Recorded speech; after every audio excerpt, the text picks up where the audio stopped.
All right, this is Steve Butler, and I wanted to prove to you very quickly that I know how to read the code of the Zodiac. Now we're going to accept that the Zodiac, or one of the Zodiac members, was the murderer of Cheri Jo Bates, and I want to show you how in the Bates Must Die letters, how this person identified that they were part of the Navy, what their rank was, and what squadron they belonged to, and at what base they were at, with simply a few letters. So the first document we want to see is all three letters together. So there were three different letters. One was sent to her father, which was this one. One was sent to the police, and one was sent to the press enterprise.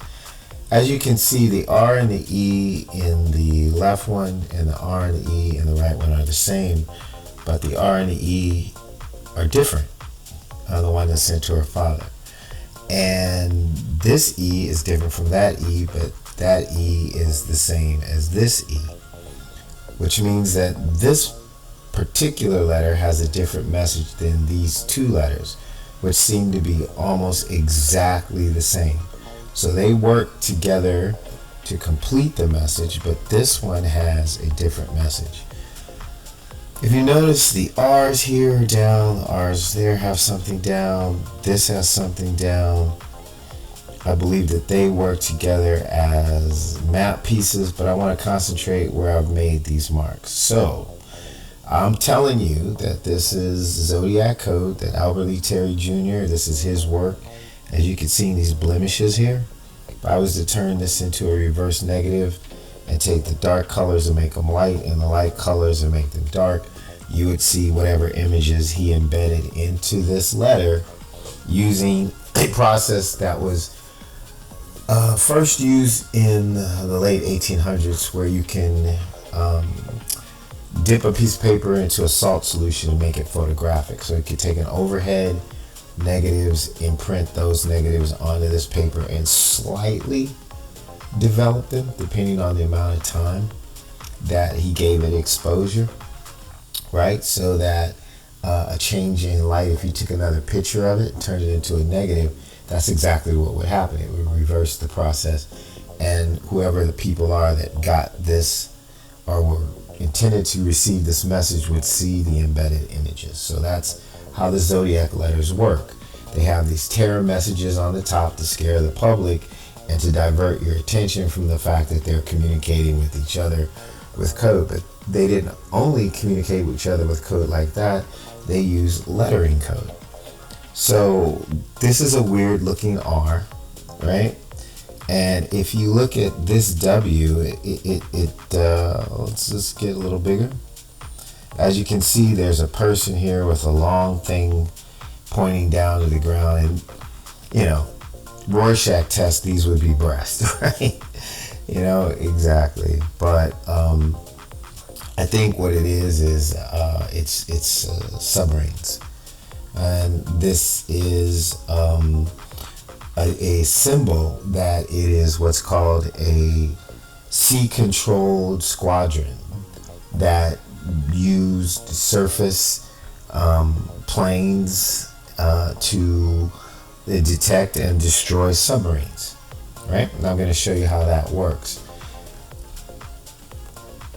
This R is the map that's going to tell you which base that squadron was at, and these two E's are going to give you his rank. All right, so let me show you how that works. Let me put that down. We'll bring this up. So I pulled the R out, I inverted it and turned it around, and since Cheri Jo Bates was murdered in Riverside, this person had to be in Southern California. And this is North Island Station, Naval Air Station in San Diego. In 1961, it was at another place, but in 1962, it was located. The squadron that he belonged to, which is VS-35, was relocated to North Island Naval Air Station. So When I isolated that symbol, flipped it around, I knew it was going to be some kind of geo map or whatever. You can match up the points. It's still an R, but if you take this line, that's here. This point goes to here. This leg goes to here. And this curve goes to here. The rest is just made so that it looks like an R, right? So let's take that down, right? And the squadron he was in is VS35. There's more code that shows that the number 35 is important. And this was their symbol. So it was this sword going down to a submarine, killing it. So that was 1961 to 73. They're now called the Blue Wolves, but this is 1966. So this was the symbol. So this symbol right here, right, is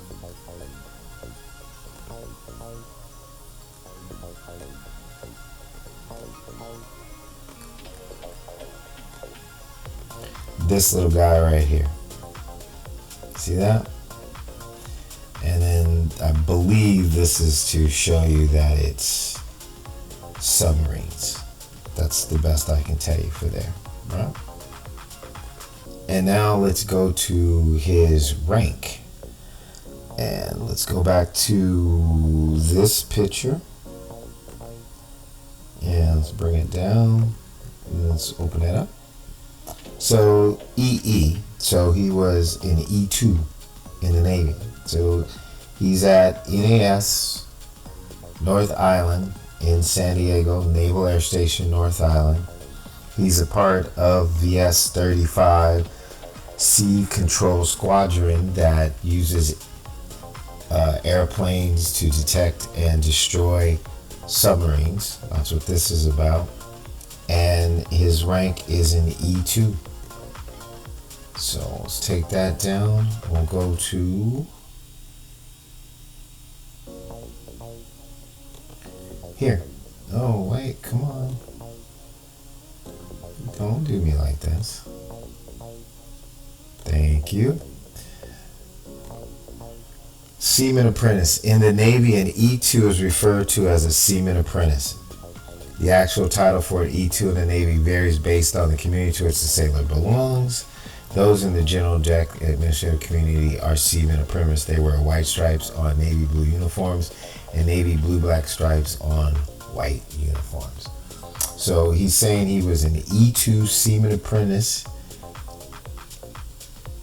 at that base. And so VS-35 is an anti-submarine squadron. That's what they do.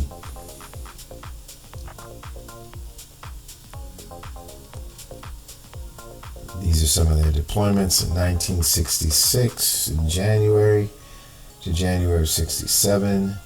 They might have had a Westpac Vietnam deployment, which means that he must have been a person who was assigned to base operations and support.